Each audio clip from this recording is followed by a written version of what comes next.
कहानी वहीं से शुरू होती है जहां पर सेक्रेड गेम सीजन 2 का एंड हुआ था। मतलब सरताज ने जो पैटर्न न्यूक्लियर बॉम्ब को इनएक्टिव करने के लिए स्क्रीन पर ड्रॉ किया था और जो टेररिस्ट शाहिद खान ने पैटर्न स्क्रीन पर ड्रॉ किया था वो दोनों अलग थे। लेकिन पैटर्न को ड्रॉ करते ही न्यूक्लियर बॉम्ब ब्लास्ट नहीं होता, बल्कि स्क्रीन पर एक वीडियो प्ले होने लग जाती है। उस वीडियो में सरताज का बाप यानी कि दिलबाग सिंह ये बता रहा होता है कि इंडिया और पाकिस्तान की वॉर्स में ज़्यादा खून पाकिस्तानी सिख लोगों का बहा था। पाकिस्तान में भी इंडियन सिख लोगों के रिश्तेदार रहते हैं। वीडियो में अपने बाप दिलबाग सिंह को देखकर सरताज सिंह फिर से बात्या की दी गई टैबलेट यानी कि ड्रग को खा लेता है। सरताज वहीं बेहोश हो जाता है और जब अगले दिन सरताज को होश आता है तो वो खुद को हॉस्पिटल में पाता है। अब जब रॉ एजेंसी वाले सरताज से पूछते हैं कि उसने न्यूक्लियर बॉम्ब को कैसे इनएक्टिव किया तो सरताज बताता है कि वो न्यूक्लियर बॉम्ब नहीं था। फिर रॉ एजेंसी ऑफिसर सरताज से पूछता है कि अगर वो न्यूक्लियर बॉम्ब नहीं था तो क्या था, और गणेश गायतुंडे ने 25 दिन बाद सब कुछ तबाह हो जाएगा ऐसा क्यों कहा था। तब सरताज बताता है कि इंडिया में ही नहीं पूरी दुनिया में कुछ बड़ा भयंकर होने वाला है। सिर्फ एक देश ही नहीं बल्कि पूरी दुनिया तबाह होने वाली है। सरताज कहता है कि हमें ये पता लगाना होगा कि गुरुजी और आईएसआई का क्या प्लान था और हमको इस तबाही को होने से भी रोकना पड़ेगा। अब स्टोरी में फिर से मिस्ट्री से भरा एक मिशन शुरू हो जाता है। असल में गायतुंडे के बागी होते ही गुरुजी ने अपने न्यूक्लियर बॉम्ब ब्लास्ट का प्लान बदल दिया था। गुरुजी का मानना था कि एक नई दुनिया की शुरुआत के लिए खुद का बलिदान देना जरूरी है।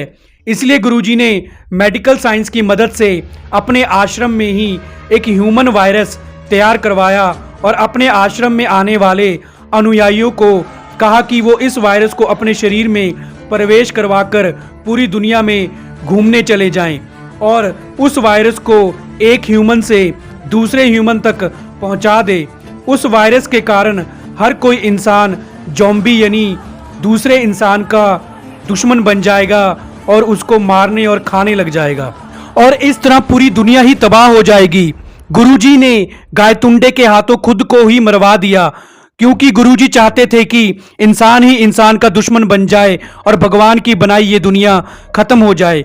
लेकिन क्योंकि अब गुरुजी मर चुका था इसलिए अब गुरुजी के शिष्या बात्या गुरुजी के इस अधूरे काम को पूरा करवाएगी।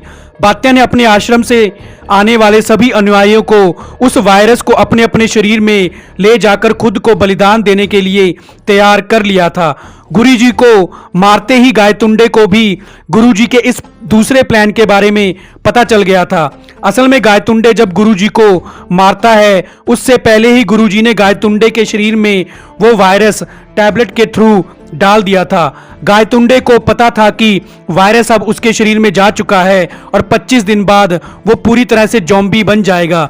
इसलिए गायतुंडे ने खुद को मार लिया था। लेकिन मरने से पहले गायतुंडे को उस वायरस के एंटीडोट के बारे में पता चल गया था जिसके इस्तेमाल से गायतुंडे बच सकता था। लेकिन गायतुंडे ने खुद पर उसका इस्तेमाल नहीं किया क्योंकि गायतुंडे अब खुद जीना नहीं चाहता था, क्योंकि उसको लगता था कि उसने अपने असली बाप के साथ सही नहीं किया था और अपनी माँ को मारकर अपनी माँ के खून का इल्ज़ाम अपने बाप पर लगाने दिया था और गायतुंडे के बाप को जेल जाने दिया था। गायतुंडे ने उस वायरस के एंटीडोट को आश्रम से चुराकर अपने असली बाप को दे दिया था ताजो अगर वायरस गायतुंडे के बाप तक पहुंचे तो गायतुंडे का बाप उस एंटीडोट का इस्तेमाल करके बच जाए। गुरुजी ने उस वायरस को फर्स्ट टाइम गायतुंडे पर ही इस्तेमाल किया था। इसलिए ही गायतुंडे ने सरताज को कहा था कि सब मर जाएंगे लेकिन त्रिवेदी बच जाएगा, क्योंकि अपनी लाइफ की बायोपिक में गायतुंडे ने अपने असली बाप का नाम त्रिवेदी रखा था। मतलब उस वायरस का सिर्फ एक ही एंटीडोट है जो गायतुंडे के बाप के पास है। अब सरताज को भी उस वायरस के बारे में पता चल जाता है। उधर बात्या ने अपने आश्रम के अनुयायियों को वायरस देकर पूरी दुनिया में इधर उधर भेज दिया था। अब पूरी दुनिया में हर इंसान ज़ॉम्बी बन रहा था और दूसरे इंसानों को मारकर खा रहा था। अब सरताज गायतुंडे के असली बाप के पास से वो एंटीडोट ले आता है और उसके सैंपल से डॉक्टर्स और भी एंटीडोट्स तैयार कर लेते हैं। अब उस एंटीडोट की मदद से उस वायरस को पूरी दुनिया से खत्म करके पूरी दुनिया को बचा लिया जाता है।